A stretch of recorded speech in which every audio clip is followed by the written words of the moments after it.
Lunes ang schedule ni Mayor Duterte sa City Hall. Tinitiyak din niyang naroon siya tuwing may darating na bisita. Sa ibang mga araw, nag-iikot siya sa syudad. Umiikot siya ng Davao City paggabi. They would rather talk to people and confront problems. Kung may problema dyan, siya pa nga kuminsan ang personal na hahanap ng paraan kung paano bigyan ng solusyon ang isang problema. Sa ilalim ng administrasyon ni Duterte, ipinagbawal ang paninigarilyo sa lahat ng pampublikong lugar. May mga takdang lugar kung saan ito pwedeng gawin. Ang sino mang lalabag ay magmumulta ng 1,000 hanggang 5,000 piso at maaring makulong ng 1 hanggang 4 na buwan. Ang liquor ban naman ay nagbabawal sa mga menor de edad na bumili at uminom ng alak.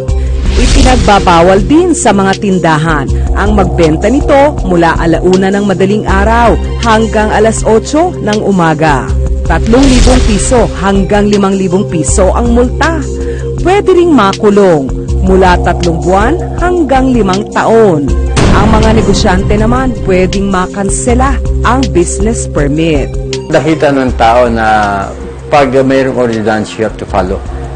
So, nang lumabas yung curfew nga, madaling araw, siyempre alam nila na ito tutuhanan dito sa mayor. Mabuti na yung sumunod na tayo para hindi tayo mapahamak. Bawal din na magpagala-gala sa kalsada ang mga menor de edad nang walang kasamang magulang o guardian mula 10:00 ng gabi.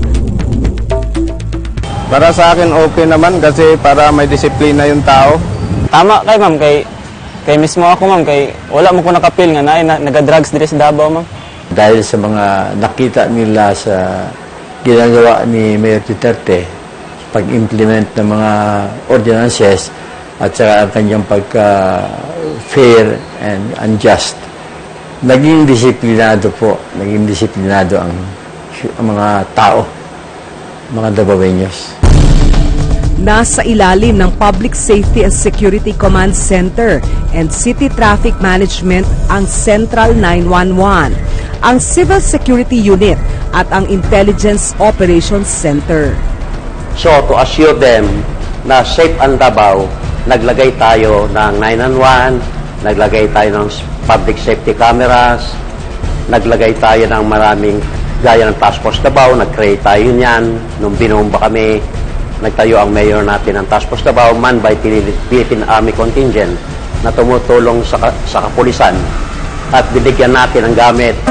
May halos 200 closed-circuit television camera o CCTVs ang syudad. Ibig sabihin, kung ano yung nakikita rito, na itatakot agad yan sa police, sa law enforcer, ng kalsada, at sa ating pong 911, may ambulance, may fire, mayroon po tayong sa accidents na re-respond po agad in 10 minutes or more, or less. Prioridad daw kasi ng kanilang mayor ang seguridad. Davao City is a ghost town or was a ghost town noong mga 1980s. Noon siya ay prosecutor pa lang. Ang Davao City noon napakalungkot sa gabi. Walang kabuhay-buhay, walang negosyo. Sa datos ng Davao City Police Force, mataas ang crime solution efficiency rate nila nitong huling 5 taon. Corruption must stop. Hindi pa inilalahad ng alkalde kung paano niya itong gagawin sa buong bansa. Dapat sa unang 3-6 na buwan, sa kanya nang galing yung mga tatawag natin time frame na yun, kailangan magpakita siya ng actual performance. So makita natin baka hindi ganun kahaba ang patient ng tao kasi mataas ang expectation sa kanya.